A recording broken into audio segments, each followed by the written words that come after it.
This is Tanya Tassoni, and this is about my wonderful life traveling the world on TWA. So come fly with me.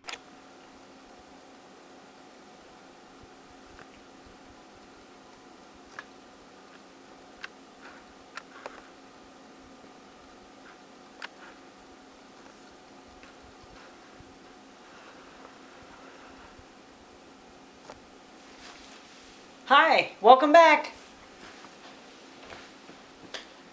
So when I returned from Italy, I was fortunate enough to go back to Emerson Electric. Thank you, Warren Miller. Worked for a few years. And then in 1965, I don't know how I found this out, but there was a little airline freight forwarder at the St. Louis airport, and Bob Metcalf was the supervisor. So he hired me. It was just two of us in the office, and I ran a teletype machine. And all of these other air freight guys would come by. And one day, this guy from Eastern came over and said, you know, you need to go work for an airline because you get free passes. You can fly all over the world. And I heard that TWA was hiring. So I found out it was at 1423 Locust, downtown St. Louis. Went down. Al Pinarwood interviewed me and hired me on the spot. There were maybe 8 of us in our training class. Joyce was one, and the rest were guys. Patsy Higgins was our training instructor, and she was a nervous person. I'm nervous, but she was a lot more nervous than me. She would come in, and on the board, she would mark how many calls we're holding in reservations. Like if they were like at 80% or whatever, she was like, we're going to have to go take calls. And it's like on the 3rd day. I mean, we didn't have to. When we got out there, it was special. We moved from 1423 Locust up to Mansion House, downtown St. Louis, just up from the Arch. And it was 3 floors. We were on the 2nd floor of reservations, and the 3rd floor was the sales office. Had such a good time. We had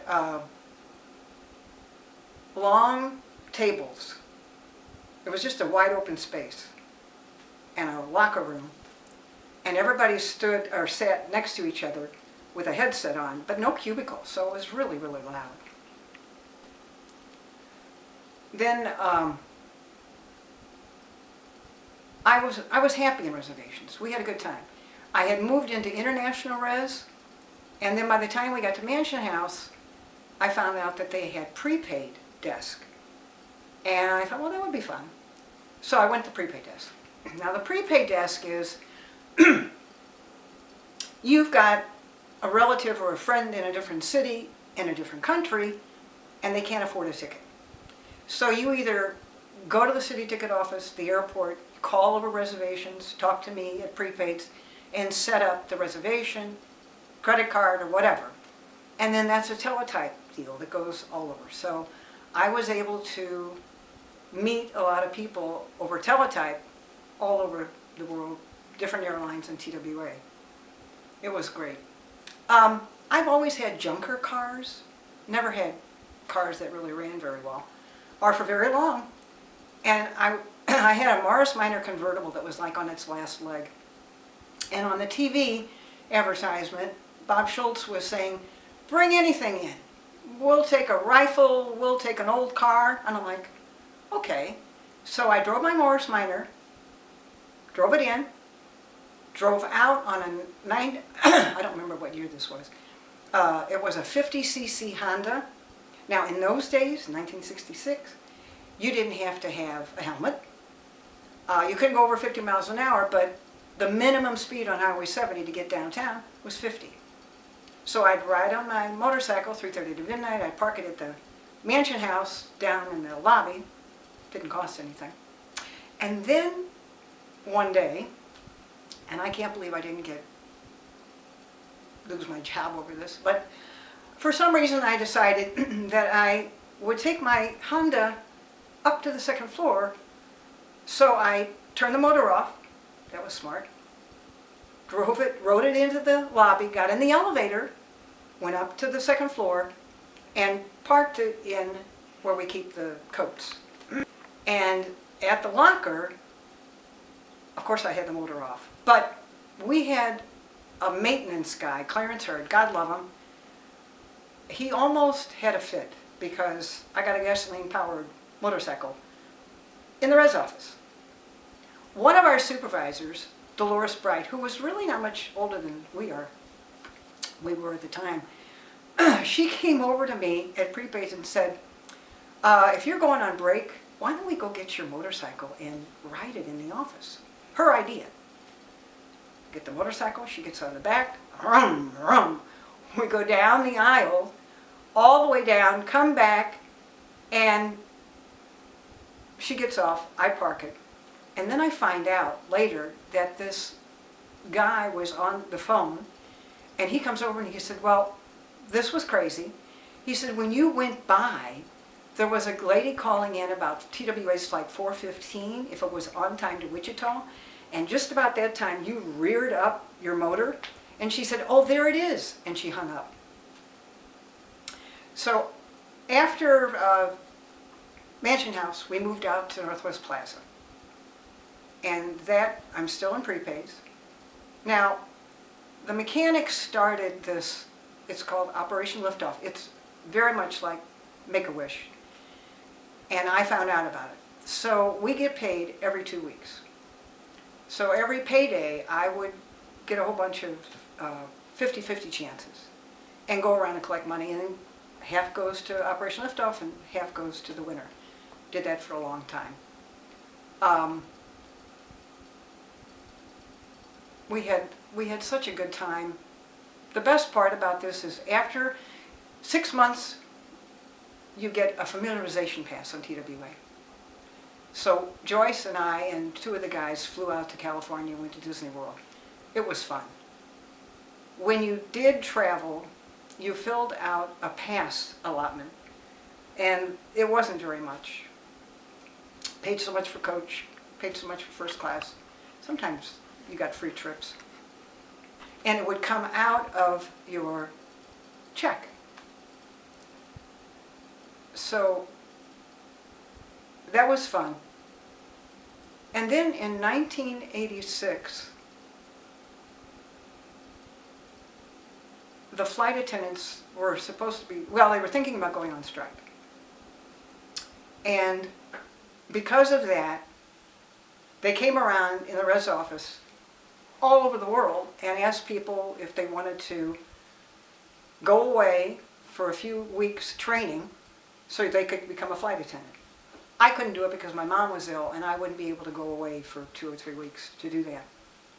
So us in the res office, you would work your 8-hour shift and then you would be mandatory overtime.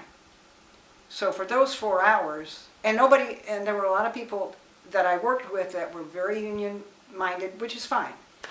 But I wanted my airline to keep running. So Kenny Anderson, God bless him, our manager,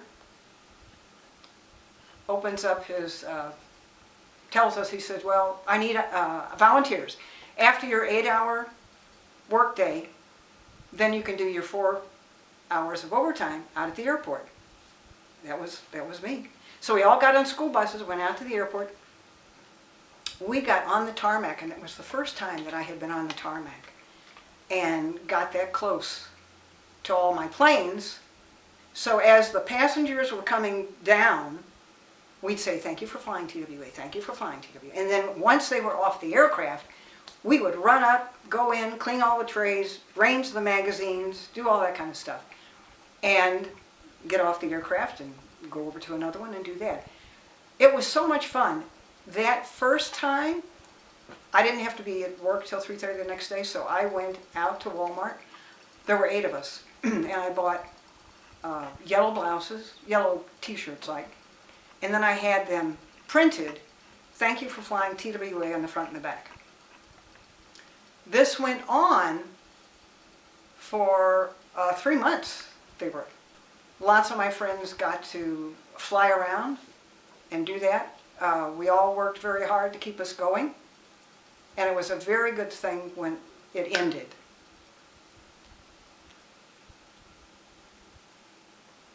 So after that time, I went back, put my headset on, and thought, this is boring. And I was a little chunky then, but I heard that they had openings at the airport, at the ticket counter. So I applied. And I knew you had to, I was going to have to shape up a little bit. I found out that I did get an interview with two people that I did not know, and I really didn't have a good feeling about it, so I called Tom Zeisler out at the airport, and I think I called Joe Vilmain too, and said, you need me out there. Because when John Steiner, who's a ticket agent, a German ticket agent, would call in and have to wait on hold with a passenger in front of him for like 15 minutes, he would be crazy. He'd make us crazy. I said, you don't have to do that. I can be out at that ticket counter. John can come over to me. Anybody can come over to me and go, I got a prepaid. I mean, it was, and I think that's probably what did it. Now, for me, what was wonderful is, yeah, I had to wear a uniform. That was cool. But I was face to face with the customer now. Wow. It was like showtime for me. I mean, it was marvelous. And so I had 20 years in reservations and then 18 out of the airport. All of it was fun. So I was, again, at the ticket counter. People would go down to the lower level and go to the gates. And whenever a couple that were going on a honeymoon would check in with me, and they were going to Honolulu on Flight 1, which was a non-stop flight from St. Louis to Honolulu, I would check them in, and then I'd put my sign down and take a break and go get my leis and my ukulele and run down to gate 5152. And this has always been out of tune, and always is. But then I would sing, Aloha.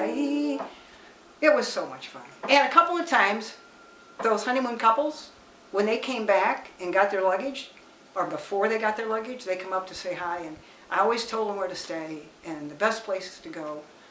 Honolulu was my second home, and that's because, in fact, Joyce, my friend that started out with me, we went there so often that she transferred over there, and I was able to fly over a lot and stay with her. She married a Hawaiian junior. So cute. When you traveled on TWA and you filled this out, you could go not only all over where we went, but there were salespeople from other airlines. And a sales rep came in from Ethiopian Airlines one time and offered us, I think, free passes from Rome to Nairobi via Ethiopia. Joyce and I and Marlia went. So now you know my background and how crazy I am.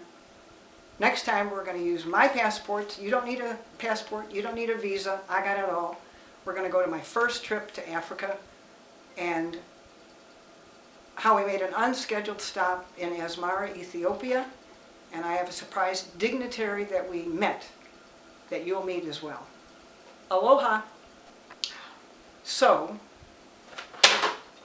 when I left the reservation office, I forgot to read this. Maribel Chandler, who was a prepaid agent, beautiful gal, Filipino gal. I want to finish with this. A toast to your promotion, Tanya Tassoni. We wish you success, good health, and more money. We'll miss your wild and notorious ways. Your sense of humor brightened our days. How could anyone not notice when you made like hell's angels and rode into the office on your red motorcycle? You zoomed down the aisle. That was one stunt which management didn't know how to file. Poor Clarence, he tore the hair from his head. He simmered and seethed till he was quite red. Away from Mansion House, TWA did move and left behind tracks from the deep tire grooves. Then only last week you ticked off the Teamsters when you challenged your platforms and discouraged their listeners. You stood your ground without any fear and urged your co-workers their talents to tear. The cookies you gave out in support of your fight were really just bribes, but that's all right. We know that those pastries were paid for by you. You've earned our respect and our admiration too. With your car and your signs, you expressed your views. Channel 2 made you famous on their 6 o'clock news. After all, just how often does one spend one's days off campaigning for her beliefs and her company's case? While we're on that subject, we might as well say how on your day off you cleaned planes and didn't ask for pay. That speaks of your dedication, loyalty, and character. But you can't fool us, Tanya. We know what you've done. We know very well how you've worked to the bone. We're aware of your habit of skipping breaks and lunches to help sick children by selling 50-50 chances. As for prepaids, we'll never be the same without slippery Italian to help us stay sane. Are you sure you've Are you sure you've stopped doing prepaids in your sleep? If not, then you're one agent we'd really like to keep. Because prepaids without Tanya is like a car without gas, like fish without water, like TW without first class.